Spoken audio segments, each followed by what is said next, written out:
L'omniprésence des emballages en plastique dans notre environnement semble ne déranger personne. Pourtant, les méfaits de ces sacs en plastique dits LEDA sont si évidents sur la vie humaine que nous devrions nous en préoccuper. Lorsqu'on promène le regard dans la ville de N'Djamena, ces plastiques sont incontestablement en saturation dans nos yeux. Ils s'agglutinent les uns aux autres qu'ils finissent par former des tas d'ordures quand ils ne se baladent pas au gré du vent. Au-delà de ce qui est visible, autant de quantités se retrouvent ensevelies sous le sol. C'est pourquoi la communauté internationale, comme toujours, a pris la mesure du danger que constituent ces sachets en plastique au point de leur consacrer une journée. Mieux, il y a quelques années de cela, les mesures interdisant l'usage et l'importation des LEDA a été prises et efficacement mises en œuvre par l'ancien exécutif de la mairie de la capitale. Malgré l'impopularité de cette mesure et la résistance de certains Tchadiens, l'ex-maire de N'Djamena, Marie-Thérèse Baïlom Dana, n'a pas reculé. Elle a fait accepter cette mesure par les N'Djamenois malgré tout. Au bout de 2 ans, N'Djamena a été cité en exemple parmi les pays qui préservent l'environnement en luttant contre les matières non biodégradables.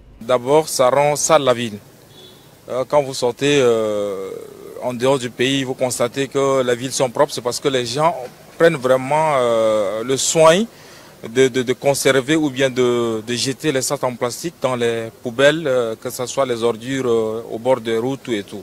Si on sait que c'est la matière non biodégradable, ça peut passer 1000 ans sans toutefois que ça se dégrade.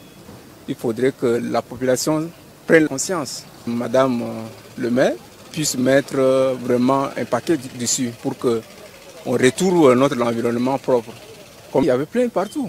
Regarde maintenant les caniveaux qui sont en train de cuire. Il n'y a rien que de plastique. Cette journée mondiale sans sac plastique célébrée le 3 juillet vise à sensibiliser le public sur l'impact néfaste de ces sacs sur l'environnement, mais aussi d'inciter les individus et le gouvernement à proposer des solutions durables, gages pour la préservation de la vie pour les générations futures. Le problème qui se pose, c'est celui de sa gestion. Comment, après avoir utilisé les plastiques, comment on doit gérer. Et c'est à ce niveau que le problème se pose. Pour tout citoyen, et quand il ramène les plastiques à la maison, il les jette dans les poubelles. Et lorsqu'on les jette dans les poubelles, pendant que ça met 2 ou 3 jours, ça commence à se décomposer. Et là, quand ça se décompose, on entre dans la pollution.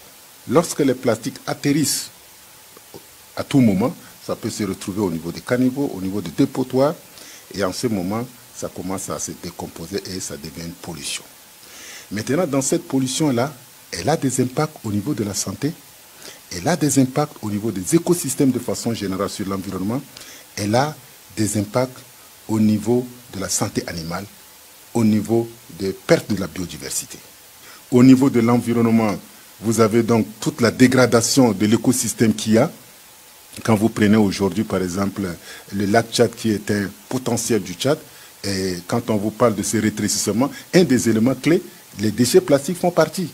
Les sacs en plastique sont devenus un problème majeur pour les écosystèmes. La question qui taraude les esprits est celle de savoir pourquoi la mesure appelée N'Djamena, ville sans LEDA de l'ex-maire Marie-Thérèse, n'a pas fait l'objet d'un suivi.